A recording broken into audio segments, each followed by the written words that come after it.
क्योंकि घर छोड़ के हम आते हैं वो नहीं। आप शायद अगर इंडिया के बारे में सब कुछ नहीं जानती, क्योंकि आप नॉर्थ ईस्ट में मेघालय चले जाओ, वहाँ लड़का अपना घर छोड़ के लड़की के यहाँ चले जाता है, बिल्कुल अपोजिट होता है इसका। हाँ, हर सोसाइटी का अलग अलग रिचुअल्स है, अलग बिलीफ्स है उनका। चलो मेरा तो ये मानना है कि जो खुद को सही लगे वो करो, साथ में ये भी है कि सोसाइटी को देख के चलो। थोड़ा ये है कि इतना मत करो कि सोसाइटी तुमको अपोज करे। माँ बाप का साथ चलो, बीवी को भगा देना चाहिए। हाँ जी, माँ बाप का साथ देकर बीवी को भगा देना चाहिए। नहीं, वो सिचुएशन जब सहन शक्ति खत्म हो जाती है, वो कहते हैं ना कि एक तरफ औरत है, एक तरफ माता पिता है, अब दोनों नाव में पैर रखोगे, दोनों नहीं चलेंगे। राजेश, माँ बाप के साथ तो आप 20, 25, 30 साल से रहते आ रहे हैं, बीवी को तो आपने 1 साल भी नहीं दिया। नहीं, अभी तो उतना नहीं हुआ वैसे, फिर भी अगर देखा जाए तो देखिए, पेरेंट्स ने हमें इतने साल से अपने साथ रखा, पाला पोसा, नर्चर किया, जो भी किया, तो ये नहीं कि हम उनको ऐसे छोड़ दे अचानक just for sake of woman. लेकिन छोड़ने वाली मेंटालिटी प्रिवेल तो करती है कहीं ना कहीं। नहीं, देखिए, लड़का पिसता लड़का बीच में है, एक साइड माता पिता और एक साइड वाइफ है, तो वो चाहते हैं दोनों को बैलेंस करके चलने का। जब अनबैलेंस हो जाता है, सिचुएशन आउट ऑफ कंट्रोल होता है, तो वही सिचुएशन मेरे ख्याल से तो क्योंकि लड़के कॉम्प्रोमाइज नहीं कर सकते। पहली बात है कि आप ऐसा सोचते हैं, you are not fit to get married.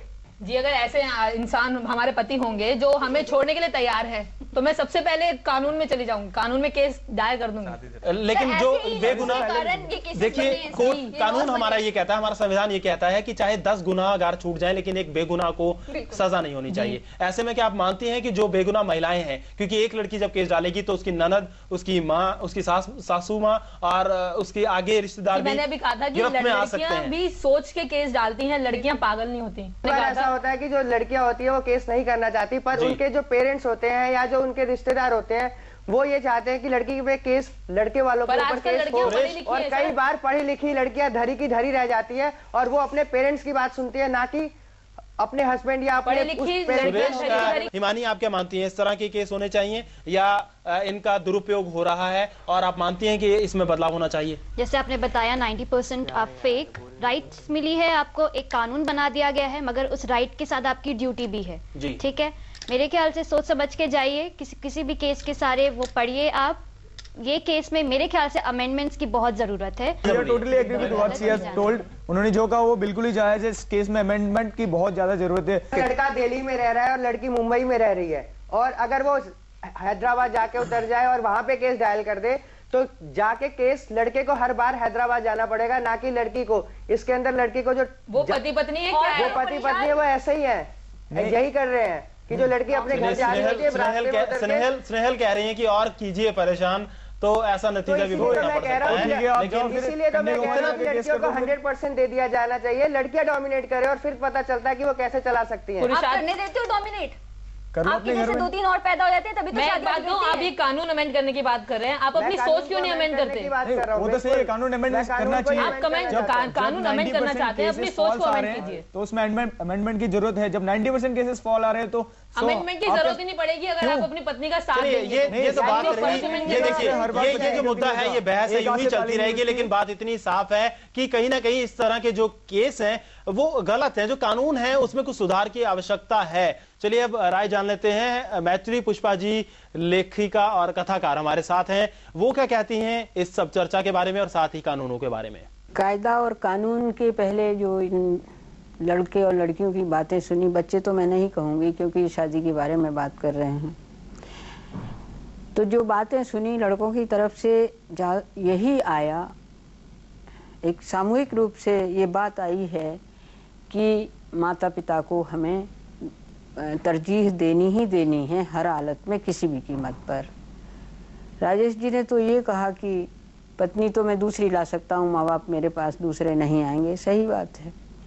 तो इससे मुझे एक तो बड़ी आशा जागी कि हाँ, फिर इस देश में वृद्धाश्रम नहीं होंगे अगर राजेश जैसे या सुरेश जैसे या वसीम जैसे नौजवान पैदा हो जाएं तो, और न्यूक्लियर फैमिली भी नहीं होंगे, शायद सब कुछ जॉइंट फैमिली में चलेगा, हो सकता है। और हम चाहते हैं कि वो दिन आए। मेरे ख्याल में जो हमारी भारतीय समाज की जो रचना है वो इसीलिए इस उस पर है कि लड़की लड़के के घर जाती है। हालांकि आजकल जो नौकर पेशा हैं वो लगभग 50-60 वर्षों से बाहर आ गए अपने घरों से, तो वो भी माँ बाप को छोड़ के आए हैं और पत्नी को लेके आए, वहाँ क्या कहा जाए। अब बात आती है जहाँ वो लोग कहते हैं कि ये कानून कायदा जो हैं ठीक नहीं है जो बने हैं।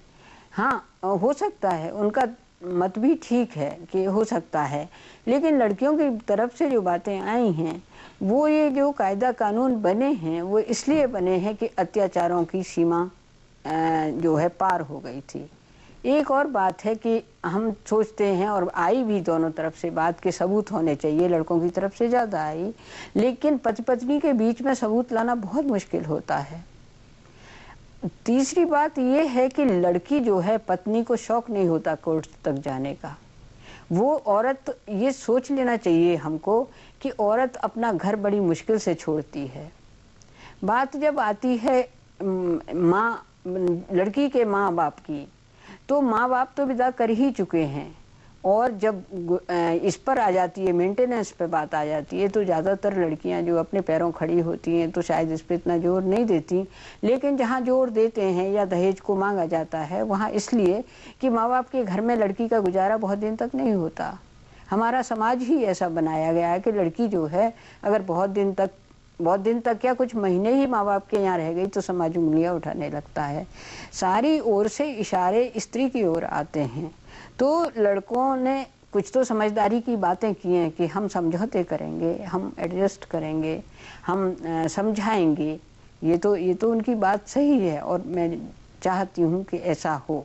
लड़कियों ने, मैंने जो डीवीडी देखी थी लड़कियों की, तो लड़कियों ने एक स्वर से कहा था कि हम माँ बाप हम जो लड़का चुन देंगे हम ज़्यादातर वहीं जाएंगे।